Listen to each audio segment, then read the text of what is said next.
अनीता चौधरी और न्यूज़ अड्डा पे आप सभी का स्वागत है। और हम बात करेंगे दिल्ली एनसीआर में प्रदूषण को लेकर जो सुनवाई सुप्रीम कोर्ट में हुई उसमें क्या कुछ रहा, किस तरह से जजों ने एक बार फिर केंद्र सरकार और दिल्ली सरकार को जमकर लताड़ लगाई और दोनों खिसियानी बिल्ली खंबा नोचे की तरह कोर्ट में बस मुंह ताकते हुए नजर आए।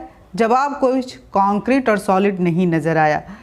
याचिका, अब देखिए क्या क्या हुआ। याचिकाकर्ता के वकील विकास सिंह ने कहा कि चुनाव के चलते पंजाब में पराली जलाने वालों पर जुर्माना नहीं लगाया जा रहा है। तब सुप्रीम कोर्ट का कहना था कि हम हर चीज़ को नियंत्रित नहीं कर सकते हैं। सॉलिसिटर जनरल ने कहा कि 16 नवंबर को AQI 403 था, अब 290 है। इस पर CGI का कहना है कि ये तो हवा बहने से कम हुआ है। आपने क्या किया, कौन सा साइंस का रॉकेट चलाया कि ये हो रहा है? आप ये बताइए कि साइंटिफिक तरीका क्या ढूंढ रहे हैं इस समस्या से समाधान पाने के लिए।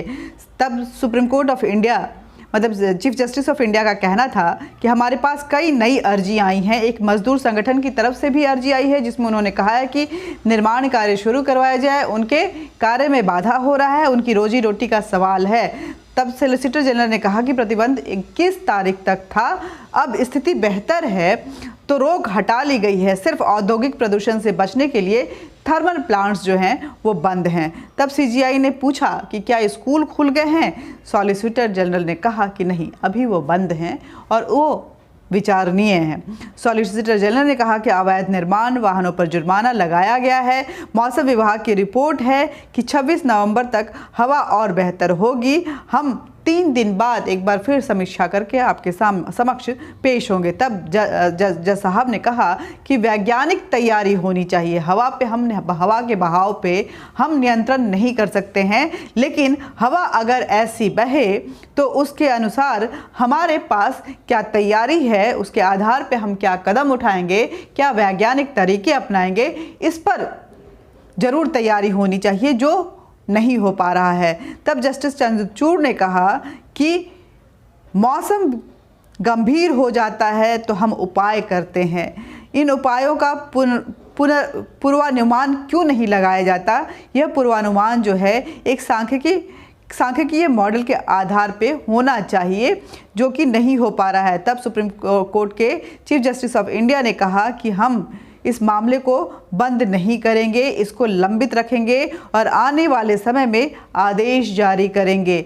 जस्टिस चंद्रचूड़ का कहना था कि ये राष्ट्रीय राजधानी है, हम दुनिया को जो मैसेज भेज रहे हैं उसे देखिए। क्या दुनिया पे संदेश जा रहा है कि भारत में प्रदूषण को लेकर के किस तरह की तैयारियां हैं।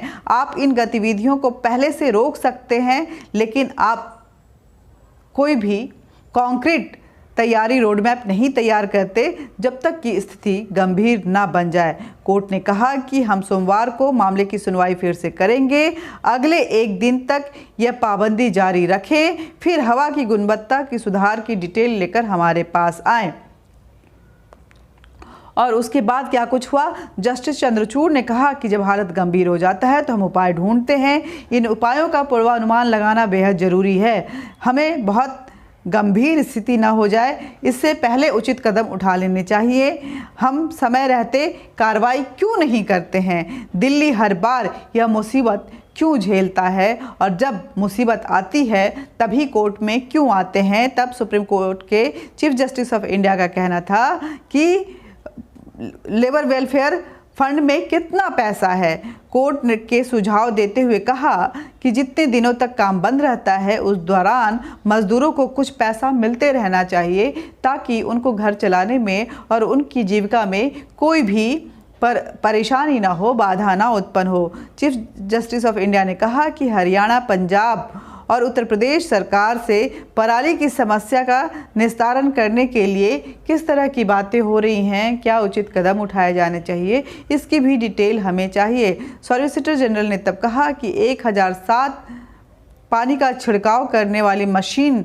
लगाई गई हैं। इसके साथ ही प्रदूषण फैलाने वाले 33 उद्योग जो थर्मल प्लांट्स हैं उनको बंद रखा गया है।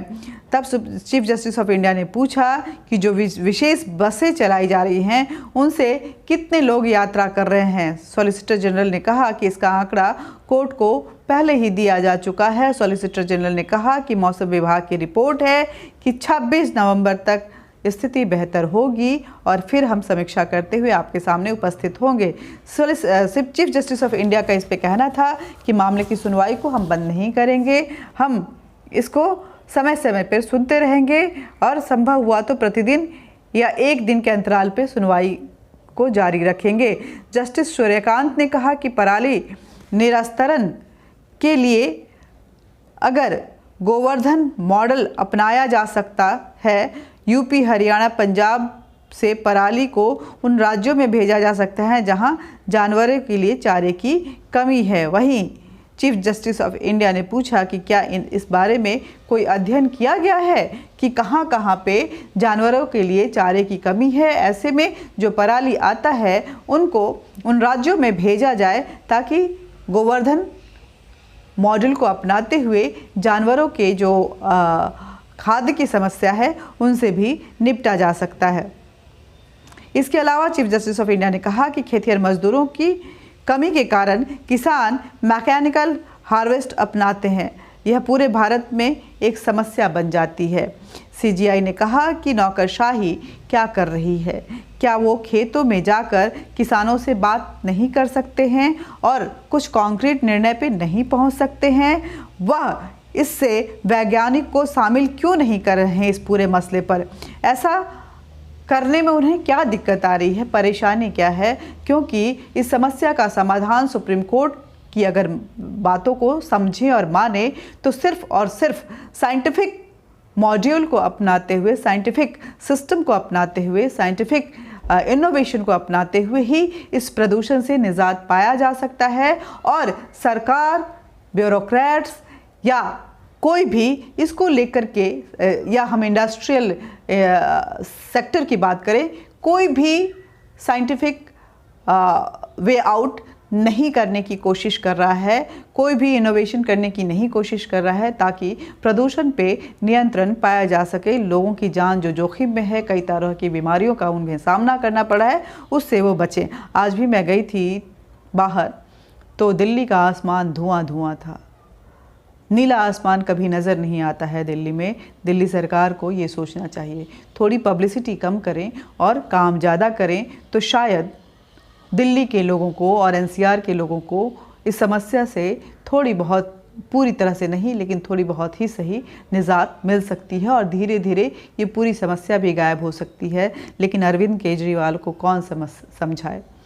वो कोरोना काल में अयोध्या के लिए रामायण सर्किट में बुज़ुर्गों को भेज रहे हैं। उनको ज़रा सा भी एहसास नहीं है कि बुज़ुर्ग अगर बाहर जाते हैं तो इस डेंगू की का जो मौसम फैला हुआ है और कोरोना की इस महामारी में अगर उन्हें कुछ हो जाता है तो आखिर इसकी जिम्मेदारी क्यों लेंगे? लेकिन यूपी का चुनाव सर पे है और अरविंद केजरीवाल को इस चुनाव में अपनी जगह बनानी है।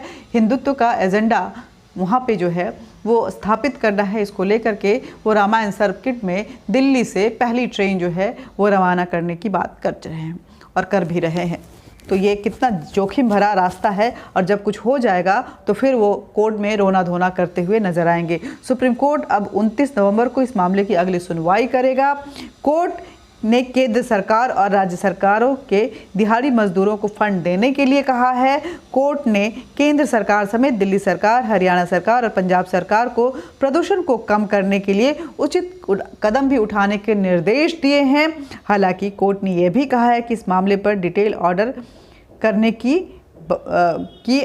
अभी कोई ज़रूरत उन्हें नहीं महसूस हो रही है। वो पूरी तरह से सुनवाई को, इस मामले को सुनेंगे तभी कोई डिटेल ऑर्डर जो है वो पास करेंगे। तो ये दिल्ली के प्रदूषण, दिल्ली एनसीआर में प्रदूषण को लेके क्या कुछ रहा सुप्रीम कोर्ट में, ये हमने आपको बताया।